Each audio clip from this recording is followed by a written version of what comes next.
que você acharia se você tivesse de boaça na sua casa, sei lá, vendo TV, e aí aparecesse uma senhora num canto, com os olhos costurados, a boca costurada, cheia de correntes de metal e quase assim, com uma aparência bem morta, bem morta. O que você acharia? Você fugiria dali, né? E se você não pudesse? E se você fosse impedido por forças maiores do que você, do que deixar sua própria casa? E mais do que isso, e se você soubesse que isso não era uma assombração, que era uma pessoa real, que estava ali, ela podia te tocar, ela podia ficar ali do seu lado, o tempo que ela quisesse. O que você acharia? É exatamente o que nos propõe esse livro aqui, X, ou Rex, do Thomas Old Helvelt, da editora Darkside. Vamos conversar rapidinho sobre ele?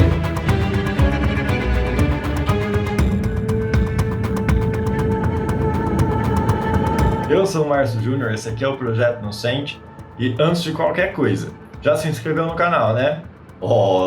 Se inscreve no canal, tá? Para ter mais dicas de mais livros, mais séries, filmes, HQs, pois é, a gente conversa sobre tudo isso aqui.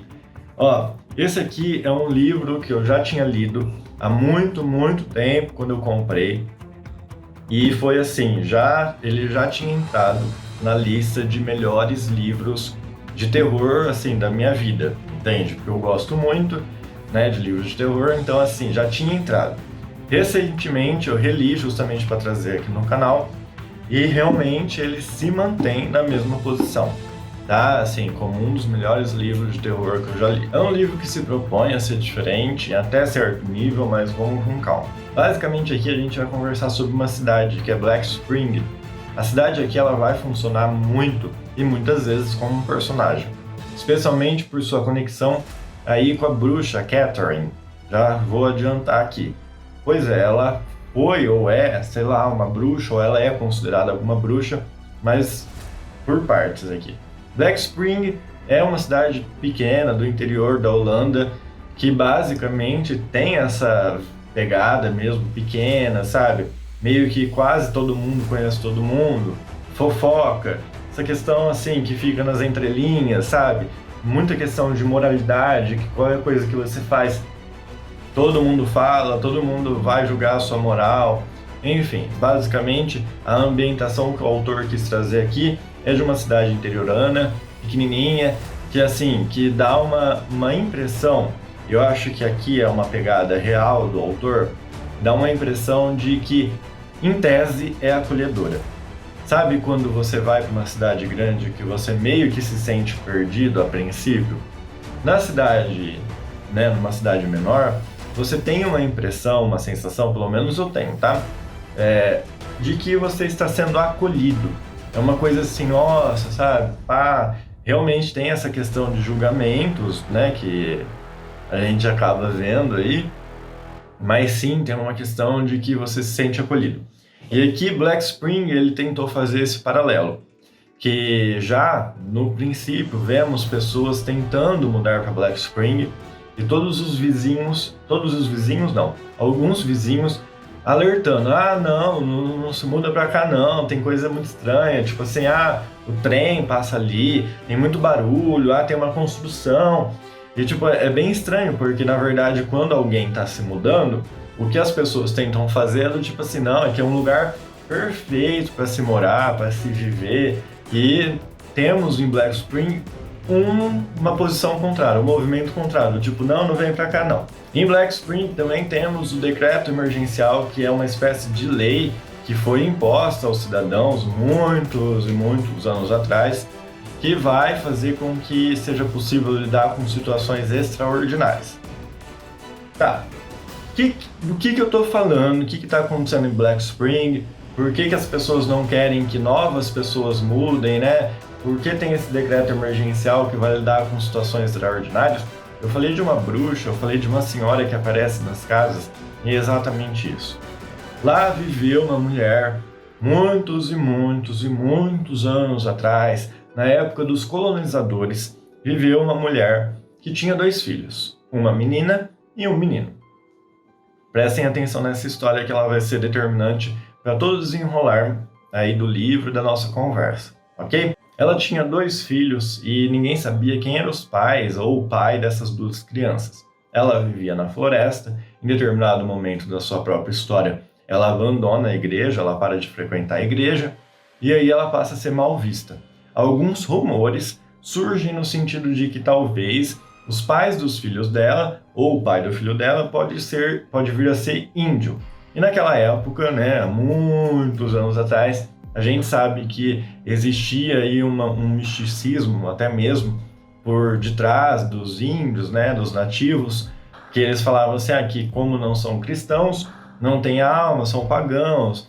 Vocês sabem bem do que eu estou falando. Seu filho de 9 anos, então, morre com varíola. Sabemos também que, obviamente, naquela ocasião, naquela época, naqueles anos, a medicina não era tão avançada e surtos de doenças assim eram muito comuns. Doenças hoje quase erradicadas. Varíola, não sei se vocês sabem, é uma doença que vai surgindo muitas feridas assim no corpo, umas bolhas que fica bem feio. E o filho dela morre e as pessoas começam a vê-la de luto, né, com roupa preta, andando pela cidade. Embora ela vivesse na floresta, ali ao entorno da cidade, ela acabava frequentando a cidade, as pessoas viram ela de luto, mas alguns dias depois acabaram vendo o filho dela e a filha dela brincando. Aí você vai falar assim, mas ele estava morto. Ele estava morto. Aparentemente, a nossa querida aqui, Catherine, trouxe ele à vida, como Jesus trouxe a vida, né? Voltou à vida aí de Lázaro. E isso, já imagina, ignorância predominando, machismo nas alturas, não sabiam quem eram os pais das crianças, não sabia nada dela, ela virou as costas para a igreja. O que ela é? Naquela ocasião? Bruxa. Ela foi sentenciada como bruxa. Não se tem uma explicação dentro da história se realmente ela fez com que o filho voltasse à vida, se o filho remotamente tinha morrido. Isso são meras suposições, certo?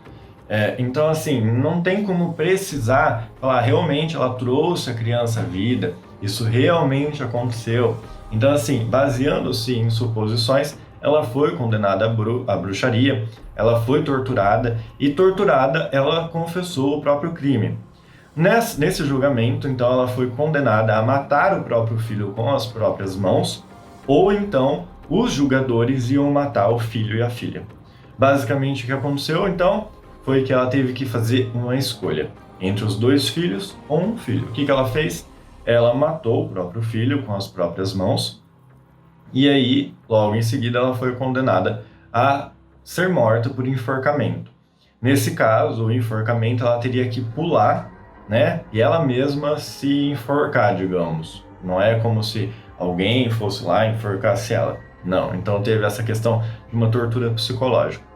Já deu para compreender aqui que a morte dela foi muito traumática. Não estou dizendo que tem morte que não é. Mas assim, a morte dela foi envolta por muita coisa muito bizarra, por uma situação muito estranha, por várias questões, né, tensas. Tá, alguns meses depois da morte dela, o vilarejo inteiro, que não chamava Black Spring ainda, mas o vilarejo inteiro some. As pessoas, né, as casas ficaram lá, mas todas as pessoas sumiram.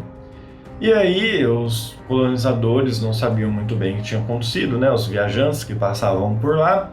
Novamente aquele espaço foi colonizado, foi ocupado e depois uma sociedade inteira foi se estabelecendo lá. E então até chegou um ponto que uma parteira ela diz isso, né? Que a parteira ela foi forçada a escolher entre crianças. Ela matava um ou deixava o outro viver. E aí, nisso, sem saber o que fazer, tomada pela loucura, ela mata 8 crianças, a parteira.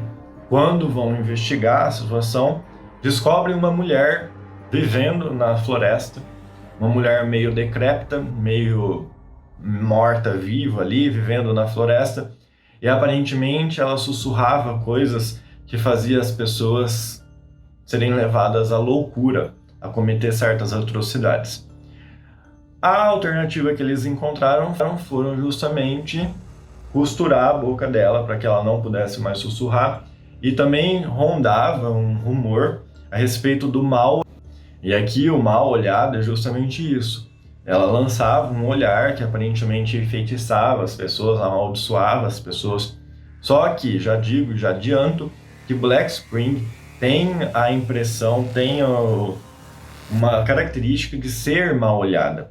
Então, nesse ponto aqui, quando eles fecham a boca dela, eles também costuram a boca dela, e aí envolvem ela em correntes e tal, meio que tipo assim, a gente não consegue, aparentemente não consegue te matar. Também não queremos te matar porque vai saber o que vai acontecer. Então vamos costurar aqui os seus olhos e sua boca. Aparentemente dá certo. As pessoas param de morrer, só que...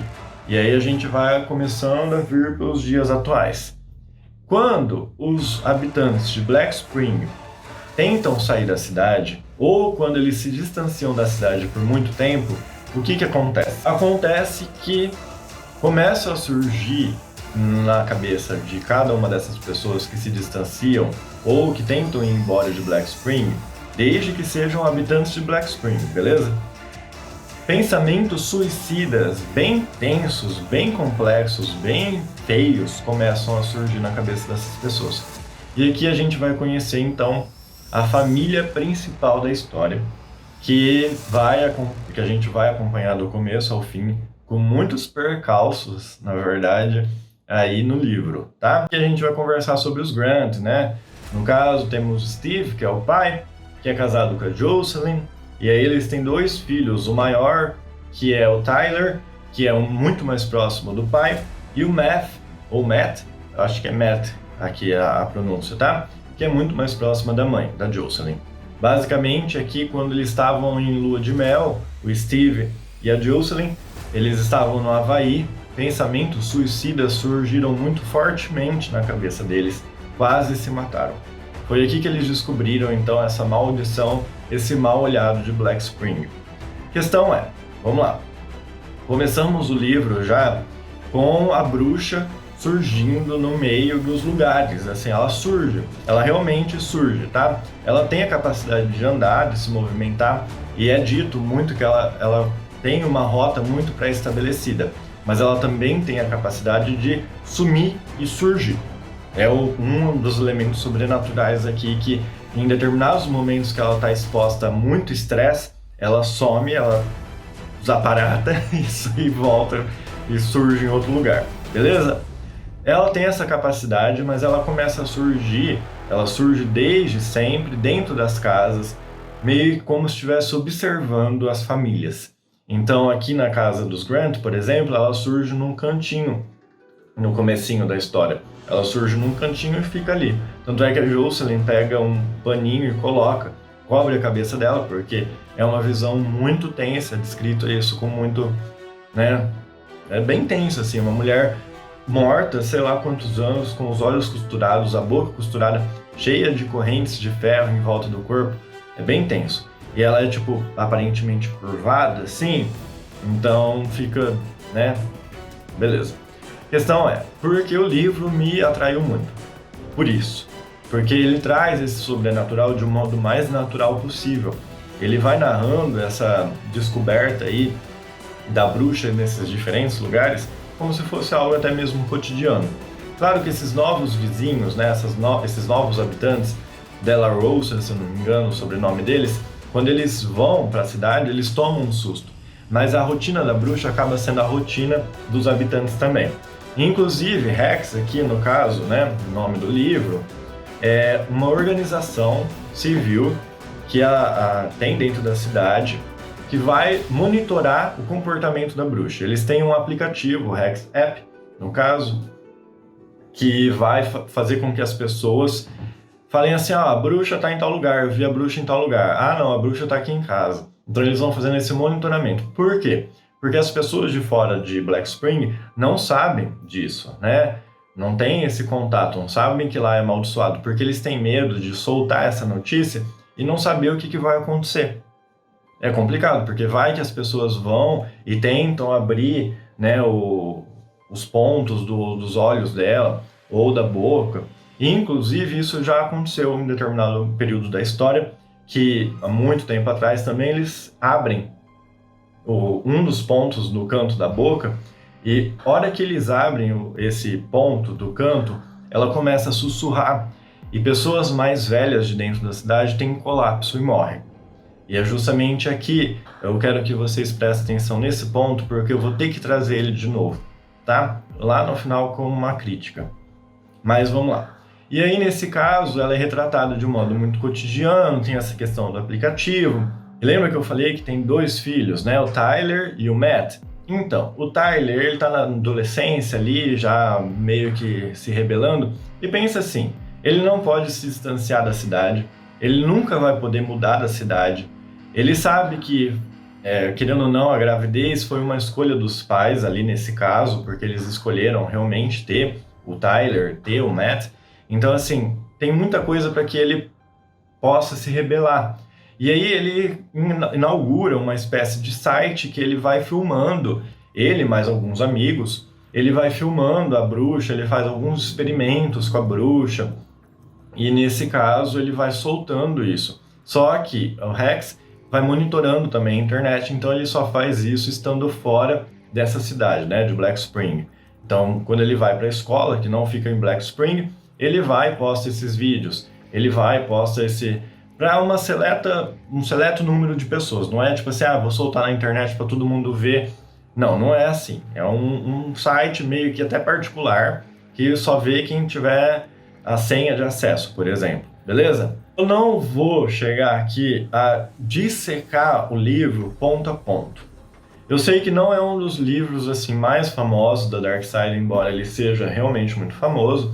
Já vou adiantar não, né? Já estamos no meio do vídeo aqui, que a edição é muito bonita. Ó, temos a Catherine aqui, né?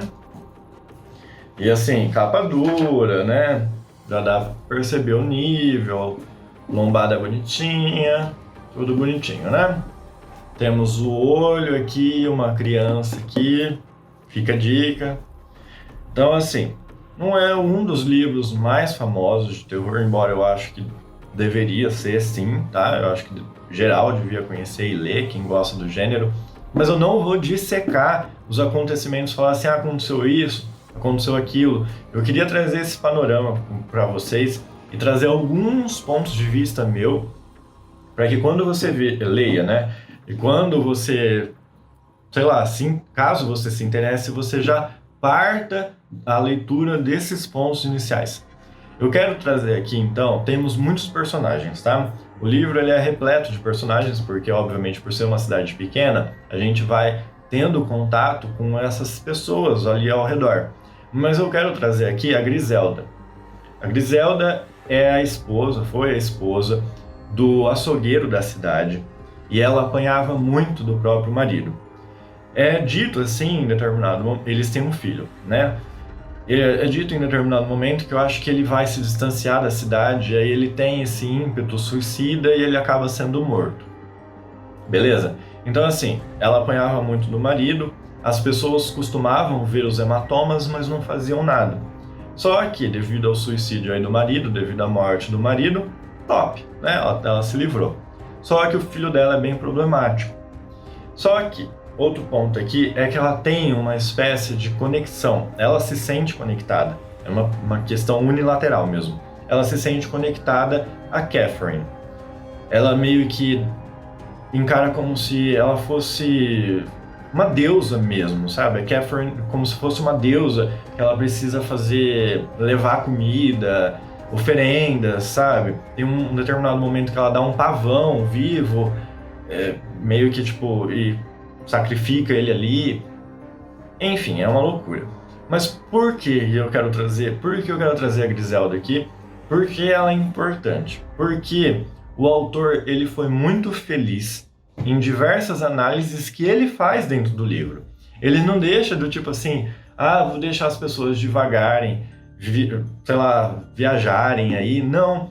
Em algumas falas de alguns personagens e algumas narrativas, ele vai trazendo isso, mas eu quero trazer aqui para vocês para aprofundar. A conexão que existe entre a Griselda e a Catherine, ela é muito óbvia, né?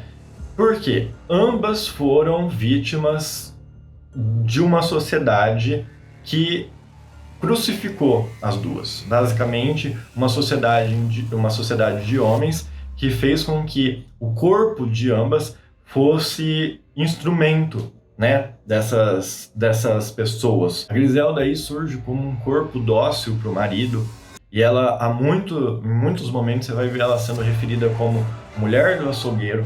Então parece que ela não tem uma personalidade, ela é alguma coisa de alguém. Enquanto a Catherine, por exemplo, é a bruxa. Não adianta, tipo assim, ela é uma mulher que foi mãe solteira de 2 crianças, vai saber o que aconteceu, e ela foi morta, condenada à morte por forca, e vai saber o que aconteceu, se isso foi justo ou injusto. Mas, Márcio, o que você está falando? O cara batia nela.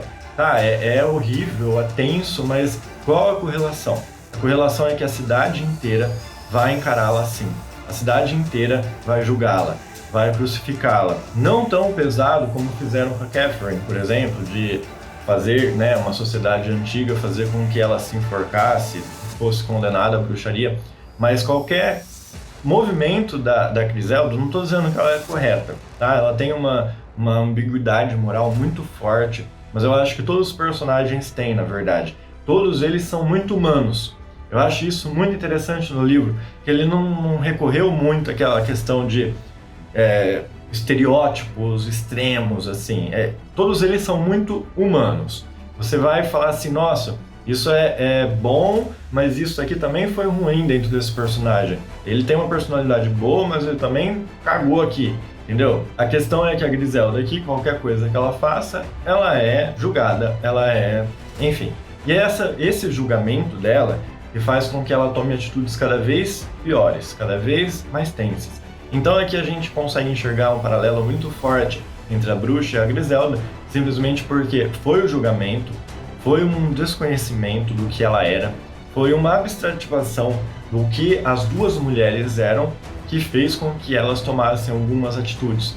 Inclusive, quando o filho da Griselda, por exemplo, toma atitudes bem tensas dentro do livro, bem tensas mesmo, pegando ao apedrejamento da bruxa, por exemplo, em última análise, é a Griselda que é culpada. E ela tem um quê, assim, com esse filho, mas é bem delicada a situação, só que eu gostaria de fazer esse paralelo, beleza? Esse filho que eu tô falando dela é o Jaden, né?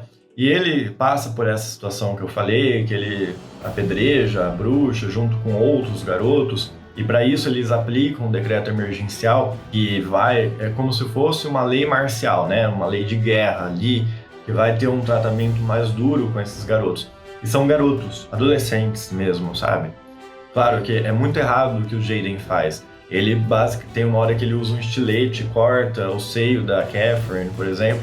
É bem horrível de se imaginar, porque apesar de tudo, apesar dela ser bruxa, ela tá ali impassível, entende? Ela não tá fazendo nada, ela só tá andando. A princípio ela só tá andando, ela tá observando, ela não tem nenhum tipo de atitude fatídica, assim, sabe? Que leva ele a isso. Eu acho que esse aprisionamento, essa sensação de aprisionamento em Black Scream, que faz com que as pessoas tomem atitudes exageradas. E é justamente aqui, quando eles aplicam, né, o decreto emergencial nesses garotos, que eu também trago essa mesma linha de pensamento. É a sensação de aprisionamento, uma sensação de medo, de desconhecido, sabe? As pessoas não têm o conhecimento de fato do que vai acontecer. As pessoas não sabem, será que ela vai abrir os olhos algum dia? Será que alguém algum dia vai abrir os olhos dela? E se abrir, o que vai acontecer? Quando eles chegam a aplicar o decreto emergencial nos garotos, junto com o Jaden, ele é sentenciado a passar um período ali numa espécie de solitária, entende? Mas ele também é condenado ao açoitamento. Então vai vir um carrasco, que é alguém ali da própria cidade, e vai açoitar ele e os garotos. E aqui eu também quero fazer análise disso, que eu acho que o autor foi muito feliz. Foucault, né, que é um sociólogo aí, que a gente estuda e tal, o Foucault, ele fez uma análise sobre a microfísica do poder. sobre como o poder ele está intrincado ali na sociedade e sobre como os castigos eles foram sendo tratados ao longo do tempo. Uma das primeiras fases aí dos castigos é o castigo físico em praça pública, que ele vai servir como um castigo exemplar. Como assim? Quando uma pessoa é torturada em praça pública e toda a sociedade vê, é como, na verdade, se aquele corpo ali no centro fosse o da sociedade toda. Então as pessoas veem aquilo como se fosse um exemplo, do tipo, eu então não posso fazer isso, porque senão será eu ali. Mas ao mesmo passo que existe essa concatenação, existe uma identificação. Lembra que eu falei da cidade pequena? Cidade pequena, todo mundo conhece todo mundo julga todo mundo. Eu não falei isso à toa. As pessoas, inclusive, deixa eu só fazer um paralelo aqui, que as pessoas votaram, tá? Para que existisse esse castigo. Embora existisse o decreto emergencial, a cidade passou por uma votação democrática. Levantando a mão, tipo, eu quero que torture o Jayden, sim. Tá? Ah, mas você está julgando ele por uma tortura. E vale tortura por tortura? Sim, vale sim. Então eles votaram isso, entende? Então, quando existe essa identificação em uma cidade pequena, próxima, e alguém de nós está ali no meio da praça pública, sendo açoitado, torturado, e estamos vendo, isso parte de uma identificação que parte de nós está sendo açoitada e torturada. Como assim, Márcio? É como se as pessoas quisessem ser torturadas. Quando elas votaram por aquilo, é como se parte delas quisesse estar ali. O corpo delas estava ali. Então é aqui que entra a questão do castigo exemplar. Mas sabe que eu falei do Foucault, e eu falei sobre a microfísica do poder, sobre uma genealogia aí das torturas, né, da questão do castigo. Então, esse castigo desse exemplar, né, de ter um corpo torturado ali em praça pública, é medieval, é antiguíssimo, entende? Isso deixou de ser aplicado nas sociedades modernas, vamos dizer assim, temos ressalvas, eu sei, mas isso deixou de ser aplicado há anos, porque temos outras maneiras, outras leis, outras espécies de castigos a serem aplicados. Então, o que isso quer dizer? Que quando as pessoas não sabem as consequências, as pessoas não sabem com o que elas estão lidando, quando elas estão entregues ao medo, porque, querendo ou não, viver em Black Spring é viver sob pressão. Quando elas estão entregues ao medo, elas se tornam até mesmo animalescas, regredindo anos aí na escada evolutiva societária que a gente teve. Compreendem isso? É isso que eu quero aqui trazer. Sabe por quê? Porque o medo, ele é predominante nesse ponto, mas ele vai ser predominante na história inteira. Quem fez a bruxa não foi ela podia até ser pagã, ela podia realmente estudar isso, ela podia fazer o sacrifício dela que ela quisesse, ela podia trazer o filho dela à vida. E daí? Entende? Deixa ela fez algum mal. Quando eu expliquei a história da bruxa pra você, eu falei assim, não, porque ela foi condenada, porque ela matou fulano de tal. Não, ela foi condenada porque ela trouxe o filho dela de volta à vida. À vida. Ela não matou o próprio filho, ela não matou ninguém da cidade. Quem gerou bruxa? Quem fez a maldição estar sobre Black Spring? Black Spring. Os cidadãos de Black Spring, lá de trás, né, condenaram a própria Black Spring, a própria maldição. E o que fez isso? O medo. O desconhecido. Eles viram alguém voltar à vida, não tinham uma explicação razoável, racional, ficaram com medo, porque isso acaba gerando medo, e condenaram uma mulher por bruxaria. Eles geraram neles mesmos um mal olhado. E aqui existe uma repetição do mesmo processo. Esse medo, ele se alimenta. A ignorância alimenta a própria ignorância, porque a ignorância é prepotente, só que o medo também é prepotente. O medo raramente tende a se desmistificar. E aqui é justamente isso, eles vão repetindo os processos, eles vão repetindo os mesmos procedimentos. O medo faz com que eles tomem atitudes medievalescas. Medo faz com que eles tomem atitudes animalescas. É assim, então o livro ele vai tratar sobre isso. sobre essa irracionalidade humana e sobre como isso tem o poder de transformar a si mesmo. Porque pessoas hipercivilizadas no livro se transformam quando tem o poder de fazer um semelhante ao seu ser açoitado em praça pública, sei lá com quantas chicotadas nas costas. Você entende isso? O que o pavor, o que o medo faz com uma pessoa? E isso diz respeito a muitas coisas, se você fizer uma análise. Aqui é do livro, então eu não vou fazer essa análise com vocês, mas pensa nisso, como o medo transforma as pessoas. Tendo dito isso, eu quero fazer uma crítica pontual ao livro. A finalização. O livro ele foi assim escrito de uma maneira genial, por essas discussões que eu estou fazendo com vocês, pelo modo como o livro de terror ele é escrito. E isso eu já vou fazer também um parênteses aqui. O livro de terror, ele não tem como invocar nele aquele susto, sabe? Tipo, de filmes, de séries que tá tipo, tá de boa e pá. Não tem. O livro de terror, um livro de suspense, né? Ou uma HQ de suspense ou de terror, ele vai sendo construído de outra maneira. Ele não tem esses jump, né? Essas coisas tipo, sabe? Não. Então é um suspense paulatino. Ele precisa ser mantido o ritmo. O autor soube fazer isso aqui de um nível, assim, altíssimo. Por isso que eu realmente acho que esse livro aqui, ele deve ser lido. Ok? Mas qual que é o defeito dele, então, Márcio? O defeito dele é a finalização. Que ele se tornou um livro comum na finalização. Ele poderia ter avançado e feito umas certas transformações com alguns personagens que eu achei que ele estava indo. Sabe, tipo assim, eu falei, tá, alguém vai se transformar então em tal coisa. Eu não vou dar spoiler aqui. Mas o meu maior problema com o livro foi que, tipo assim, e eu vou dizer isso pra todo mundo que quer ver alguma coisa ou que quer criar alguma coisa. Respeite as regras da sua obra. Entende? Quando você for analisar também alguma coisa, veja se o autor consegue sustentar as regras da própria obra. Lembra que eu falei que quando abriram um pontinho da boca da bruxa, não sei quantas pessoas mais velhas morreram?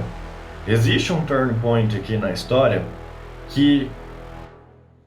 Desculpa, eu vou ter que dar spoiler, tá? Mas vamos lá, eu vou dar um tempo para vocês saírem do vídeo, qualquer coisa. Salvem aí, tá? Pra ver depois. Mas, ó... Eles abrem a boca. Um personagem, eu não vou dar esse spoiler, mas um personagem abre a boca dela, abre os olhos dela, e embora realmente surja um caos, muita coisa ruim aconteça, eu tava esperando, tipo assim, se um ponto da boca dela causou a morte de não sei quantas pessoas dentro da cidade, por que abrir a boca inteira e os olhos dela não causaram isso? Eu fiquei tipo, real, olha que eu vi, eu falei assim, mano, vai morrer todo mundo. Ali, naquela hora, naquele momento, sabe? Instantaneamente, vai morrer todo mundo. Não morreu. Então assim, respeite as regras do próprio livro. Eu entendi que ele quis construir mais um suspense. Tipo assim, pô, ia acontecer, não aconteceu. Mas foi falho. O suspense, ele se constrói. Ele precisa ser construído um livro de terror? Precisa, mas respeita o que você escreveu. Tipo assim, é a sua obra, cara, respeita isso. Mas é a única crítica. Vamos supor que eu tivesse que dar uma nota de 0 a 5 aqui, eu daria 4.5 fácil, entende? Não, esse 0.5 aí seria devido a esse final, não prejudica a obra em si. Mas era isso, eu sei que o vídeo ficou grande. Se eu fosse explicar realmente a história, né, tipo, tintim por tintim, ficaria maior ainda, não é o caso. Eu recomendo que vocês leiam. Se vocês já leram, deixem aqui nos comentários, porque eu quero saber a opinião de vocês. E aí a gente se vê nos próximos vídeos. Até mais!